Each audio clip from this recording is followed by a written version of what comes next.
So here's the thing, why is it at this stage Sauber still has a vacant seat? It's because they're waiting for Sergio Perez to be dropped from Red Bull so they can scoop him up. So if he is dropped, and at this stage it's looking like it's more and more like a certainty, could Sauber actually pick him up so he drives for them in 2025? And I know what you might be thinking, God, another Sergio Perez video, but don't worry, because I'm going to blow this thing wide open. Now the thing is, whether Sauber would actually get Perez is another story, but I sense the reason why they are taking their time filling this second seat is that they are waiting for Red Bull to make the first move before they commit to their own range of drivers that are a possibility. There's rumblings going on that Telmex could be parting ways with Red Bull, which is Sergio Perez's main backer, so it looks like we're approaching the beginning of the end to this saga. And if that does happen, Sauber are now in a perfect position to pounce. And so the big question here really is, why would Perez want Sauber? Or in fact, why would Sauber want Perez? What would one party bring to the other? Well, let's just have a little look. And if you haven't already,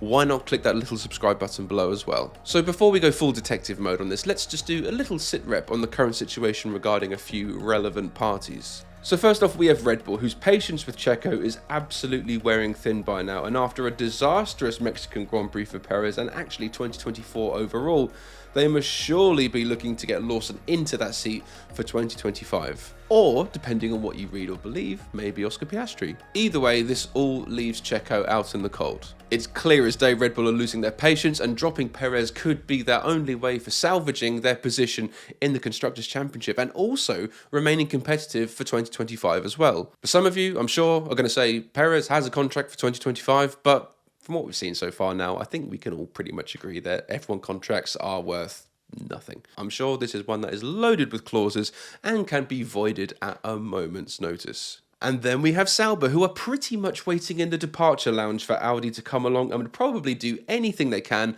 to just skip 2025 altogether. They are in fact the only team on the grid at the moment with a seat available, and given their long list of potential candidates for this, it is a bit odd that it is still available. I mean, to them, especially on a commercial level, it would be a disaster to confirm the likes of Valtteri Bottas, Zhou Guanyu, Mick Schumacher, only then for Perez and his Mexican money to then become available. Sauber obviously want the best possible solution, and also lucrative as well, to partner Hulkenberg for next season. I'll tell you what though, they would probably sell a ton more merchandise, and would he actually do worse than Bottas or Zhou Guanyu? Probably not. And then finally you have Sergio Perez, or put more accurately, the machine surrounding Sergio Perez. And since last season, I've often wondered if there are in fact a lot more cogs turning in his career than other drivers. And given his performances in the last 18 months and the fact that he is still here, makes me realise that this is quite possibly the case. You know, if his name was Alex Albon or Pierre Gasly, he would have been booted out a long time ago. It's no secret that Perez brings heaps of Mexican money with him to Formula One, courtesy of Carlos Slim and others, and this also seems to give him a bulletproof vest, especially to the likes of Christian Horner and Dr. Helmut Marko. So there's a lot more riding on his place than just performance. And there's also a ton of commercial activities going on right now surrounding Checo, for example, his new partnerships and endorsements, and also his new docuseries on Disney Plus titled Sergio Perez Never Give Up. And all these new partnerships, and also to a degree the Mexican Grand Prix, rely on Perez being on the F1 grid. So if Red Bull do make the decision to fire him, I sense that he is going to have to find somewhere to deliver on these commercial promises elsewhere. Especially Disney. I mean, they love a second series, don't they? Especially as it's called Never Give Up. It would be ironic if he actually gave up. And so then this brings us up to the minutes. And so your first question right now is, why on earth would Sauber want Perez, a driver who has been so utterly disastrous and disappointing all season, despite having that Red Bull underneath him, which in the right hands, in Max Verstappen, can win races? Surely now he's had his chance, more chances than a lot of other drivers get, and it's probably time for him to walk off into the sunset. Well, actually, I think the reasons for Sauber wanting to have Perez on board are many. Now, as we know, Sauber still have a vacant seat and a long line of potential prospects to fill this, including the likes of their current lineup, Valtteri Bottas and Zhou Guanyu. It's also worth remembering that exactly the same as Sergio Perez, both of whom have done absolutely nothing this year. They've had absolutely zero memorable moments, and it's likely, I think, that Sauber are going to want to start fresh next year, especially when bringing Hulkenberg on board. From observations anyway, Bottas appears just not to care anymore, and Guanyu just doesn't make a ripple in Formula One. And so yes, they can fall back on one of those options if need be, but if they were going to sign someone new, Mick Schumacher or even a rookie, I just sense it would have happened by now. There is something holding up the process. And just what if that thing holding up the process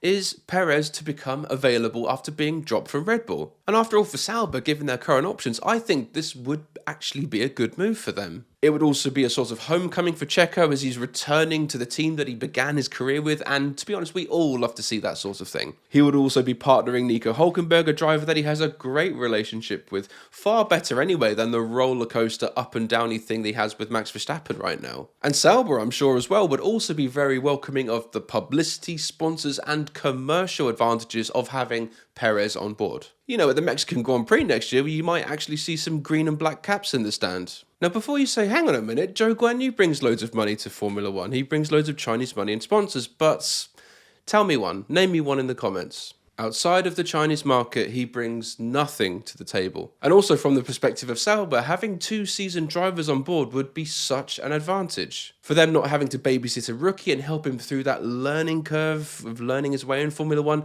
that means Sauber can divert resources and time into other areas. But to turn down a promising rookie for Perez, he would need to do a few things on his end as well to make this work. For Perez, something like a hard reboot and perhaps even just an arm around him could make a world of difference. Look at how his father is around him. If a team embodied just a fraction of that into their management of him, we might even see that Checo evolved. And also flipping it around, looking at Sauber from the perspective of a rookie or a young driver, what exactly would driving for Sauber bring to your career? Would it in fact actually do it more harm than good? What use would it be for a young guy to be in a car that you can do nothing with and pootle around the back anonymously all season? It would absolutely take any hype or interest out of your name, and then before you know it, you're racing in Formula E. So yes, not a great shop window for a young driver, but potentially a good one for a more seasoned one. And let's be honest here, Checo, whilst he is in currently a massive slump,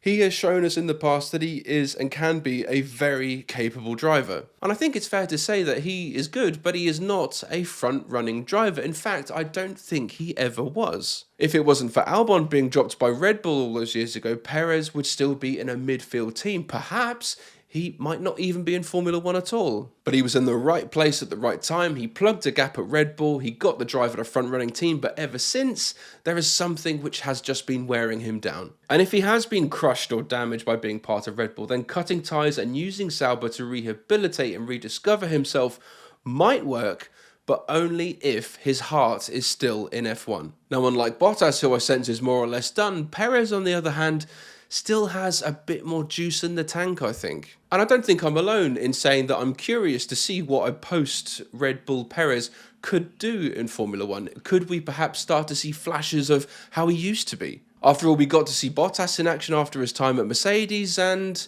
yeah, he grew a mullet and a mustache. But coming back to what I said earlier, Perez at his core is a midfield merchant. He's a middle-of-the-road guy, and I don't think there's anything wrong with that. There are many who have become greats because of their ability to do spectacular things in a average or unspectacular car. Then these midfield guys who did well and earned a shot at a front-running team and finally had a race-winning car underneath them, they just couldn't cut it, they couldn't hack it. If Perez was to go back to Sauber, it would mean much less pressure, much less expectation, and him to be at his core a lot closer to who he actually is. And with all those things combined, there's a very good chance he could rediscover his spark. But on the other hand, with all this extra commercial baggage orbiting around Perez all the time, I sense that there's also a possibility that he has to find a seat for 2025 if he is dropped by Red Bull. There's literally so much riding on him. He has to stay in Formula One at all costs. People have invested so much money and they have to see a return. So even before or after Abu Dhabi, if Christian Horner calls a press conference to announce that officially Red Bull